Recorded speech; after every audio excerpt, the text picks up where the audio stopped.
something. I was in a workshop class, an acting workshop class, and a dog walked up from the street, walked up to the class, and he sat at my feet. So I had to put him outside, and I was afraid he'd get hit by a car. So I brought him back into the acting workshop class, and the next day I did what most people do. They feed the dog, they give him shelter, and then I put him in a pound. I don't know, I didn't know what to do because I never had a dog. So the whole thing was not a dog loving thing, although I ultimately wound up loving dogs and other animals as well. But I think it's respect for life, respect for all life. And this is where it comes down. I learned a lot from dogs, and I learned from certain things that have happened that they have intelligence. I didn't know that. I just thought a dog was a dog. What do I know?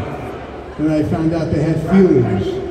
One of the incidents when I took the dog in my house and I put him out on the patio, the dog starts coming in and he's moving the blinds and moving the door. And I'm laying in bed and the dog is looking at me and I'm thinking, is he going to bite me?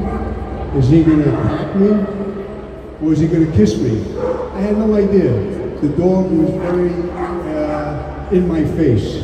And so I watched the dog. He walked around in the bed, the other side of the bed. He jumped up in the bed and he flopped his head down.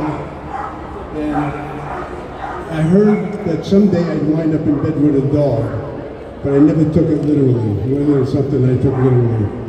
But the dog gave me a shot with his butt, like move over a little bit. I turned around and looked at the dog like this, and the dog was looking me straight in the face, and I swore he had a grin on his face. He was laughing.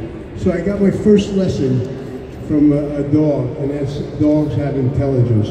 This dog knew what he was doing. He was taking over my bed, and he just knew what he was doing. So anyway, I put him in the shelter, in the pound, and in the pound he put both his paws down on my feet, and he cried. I saw me when I was 5 years old, and my mother put me in the orphanage, and she had to put me away. She got sick. So I was in the orphanage at 5 years old, and I remember hanging on to my mother's leg, crying. So I was 5 years old, and I remember laying on her leg crying, and I said, "Don't leave me here. Please don't leave me here." But that was the same thing that the dog did. The dog too. When I put him in the shelter, he put both his paws down on my feet, and he cried. And I realized now animals have feelings. First they got intelligence, now they got feelings. So it was very difficult for me to ignore that. I was hooked. I knew that I would spend the rest of my life fighting for the rights of the animals. And when I went to the shelter where the dog was, and they put the dog in a cage, and I told them I'm coming back. I'm coming back with about 8 friends of mine that were going to take that dog out of the shelter, and we're taking all other 125 dogs out of the shelter.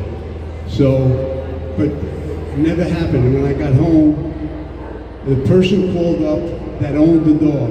The dog's name is Ruffy. And Ruffy turned out to be my mentor to go and change things for animals. For 5 years, I worked on spay and neuter, and to get the population of animals down so you don't have to kill them.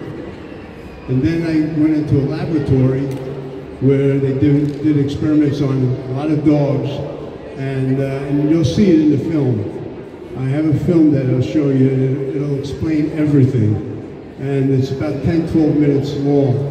So I implore you to watch the footage, and you'll get something out of it. It's a journey.